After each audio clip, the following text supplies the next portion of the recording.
আসসালামু আলাইকুম। ইন্ডাস্ট্রিয়াল কৃষিতে সবাইকে স্বাগতম।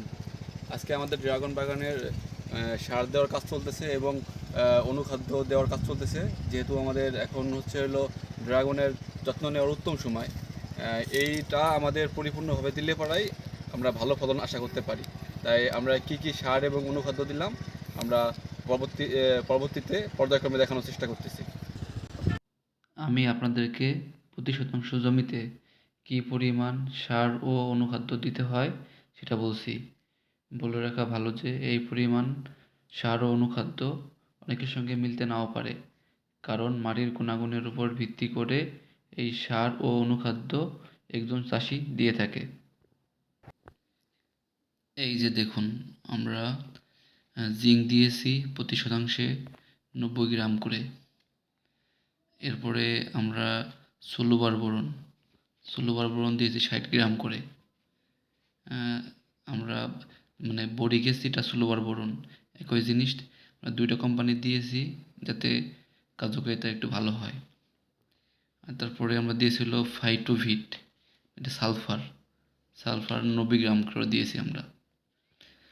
আমরা একটা পিজিআর দিয়েছি, পিজিআরটা হলো যে প্রগতি, এটা আমরা দিয়েছি 1 কেজি আমাদের পুরো জমিতে। তাতে আমাদের জমিতে পিজিআর পড়ছে 5% 12 গ্রাম করে। এটা আমরা পুরো সারটা আগে বিছাই নিয়েছি, তারপরে আমরা হাত দিয়ে ছিটাই দিয়ে ভালোভাবে মিশিয়ে নিয়েছি। টিএসপি দিয়েছি 1 কেজি, এমওপি দিয়েছি 500 গ্রাম, ইউরিয়া দিয়েছি 120 গ্রাম করে এবং জিপসাম 1 কেজি করে।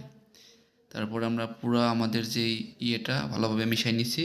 তারপর বালতিতে করে লাইন বাই লাইন আমরা সুন্দরভাবে সম্পূর্ণ জমিতে সারগুলো দিয়ে দিয়েছি।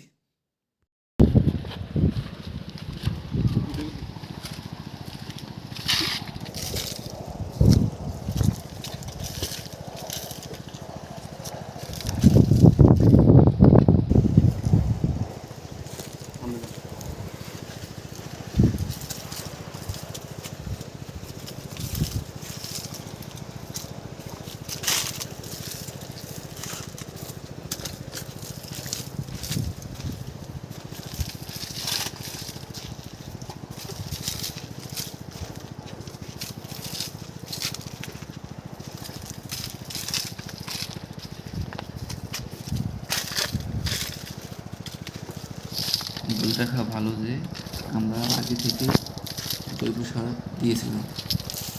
জৈব সার দেওয়ার অনেক উপকারিতা রয়েছে, আপনারা ভালো করে জানেন। এই ব্যাপারে অন্য সময় কথা বলবো। দেখুন আমাদের কত সুন্দরভাবে একটা আস্তরণ পড়ে আছে, হাত দিয়ে বসে তখন একটা অনেক বড় একটা আস্তরণ পড়ে আছে।